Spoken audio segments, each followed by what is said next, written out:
Denmark প্রবাসীর ক্রয়কৃত জমির চারপাশে ইটের দেওয়াল নির্মাণ করে চলাচলের পথ অবরুদ্ধ করে দেওয়া হয়েছে। ফলে চরম বিপাকে পড়েছেন ওই প্রবাসী। পাশাপাশি পৌরসভার অর্থায়নে নির্মিত ড্রেন আটকে দেওয়ায় বর্ষা মৌসুমে ওই এলাকায় প্রায় ৫,০০০ পরিবার পানিবন্ধে হয়ে পড়েছেন। ঘটনাটি বরিশালের গৌরনদী পৌর এলাকার টর্কিবন্দর সংলগ্ন সুন্দরদী মহল্লায়। অনেকদিন আগে থেকেই জায়গাটা খোলামেলা ছিল। এখানে যার জায়গার মালিক উনি প্রবাসে থাকার ফলে ওনার অনুপস্থিতিতে ওনার জায়গাটা আটকাই দিয়েছে রাস্তাটা। কিন্তু সরকারিভাবে বা পৌরসভার যেটা আইন, যে পিছনে যদি কারো জায়গা থাকে সেটা তার রাস্তা রেখে তারপরে বাউন্ডারি দিতে হয়, কিন্তু ওনারা এই আইনটা ফলো করে নাই বা ওনাদের যে জায়গার পিছনের মালিক ওনাকে অবগত করে নাই। এটা নিয়ম হইল তাকে অবগত করা, তাকে জানানো এবং তার জন্য রাস্তা রাখা। ওনারা সেইটা করে নাই। ওনাদের ক্ষমতার বলে ওনারা মানে জায়গার যে মালিক উনি বিদেশে থাকার ফলে ওনাদের না জানিয়ে ওনারা রাস্তাটা বন্ধ করে দেয়। আইন অনুযায়ী চাই ওই রাস্তাটা বের করে ওনারাই দেখ। এখানে একটা রাস্তা ছিল, মালিক যে জমির পূর্ববর্তী যারা মালিক ছিল ওনারাই জমিটার জন্য একটা রাস্তা বের করার জন্য এখানে কিছু জমি রাখছিল যাতে এই প্লটের মালিক বের হতে পারে। এবং এই যে এখানে একটা সরকারি ড্রেন আছে পৌরসভা থেকে করা, এই ড্রেনটা ওই রাস্তার পাশ দিয়ে বের হবে, হ্যাঁ, সেটা আমরা বন্ধ করে দিছি। ওই মহল্লার বাসিন্দা ও ডেনমার্ক প্রবাসী মোহাম্মদ মনিরুজ্জামান স্বপন অভিযোগ করেন, দীর্ঘদিন পূর্বে সুন্দরদী মৌজায় ১৩ শতক জমি ক্রয় করে সেখানে বৃক্ষরোপণের পর তিনি সপরিবারে ডেনমার্ক চলে যান। পরবর্তীতে বিগত আওয়ামী লীগ সরকারের সময় স্থানীয় এক নেতার ক্ষমতার দাপট দেখিয়ে স্থানীয় আবু খান ও লিটু সর্দার তাকে না জানিয়ে জমির দুই পাশে দেওয়াল নির্মাণ করে চলাচলের পথ বন্ধ করে দিয়েছেন।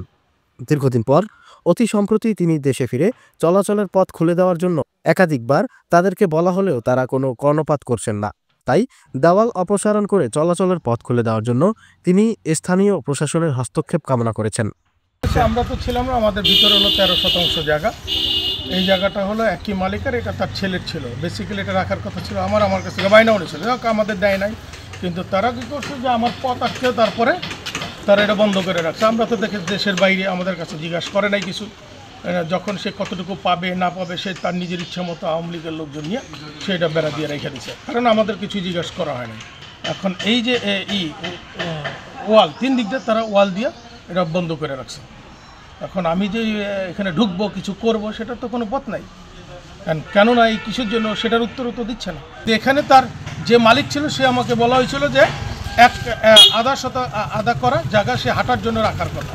আমি প্রশাসনের কাছে প্রত্যাশা করি এটাই যে আমার রাস্তা বের করে দেবে, কারণ আমি প্রবাসে থাকি।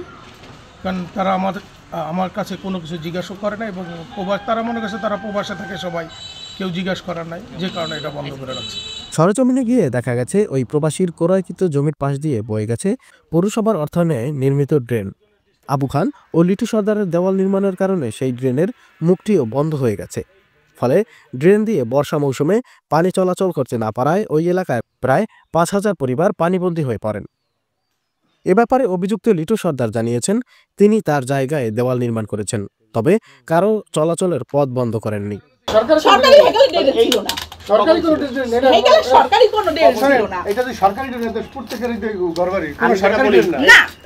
অপর অভিযুক্ত আবু খানের ব্যবহৃত মোবাইল ফোনে একাধিকবার যোগাযোগ করা হলেও তার নাম্বার বন্ধ থাকায় কোনো বক্তব্য নেওয়া যায়নি।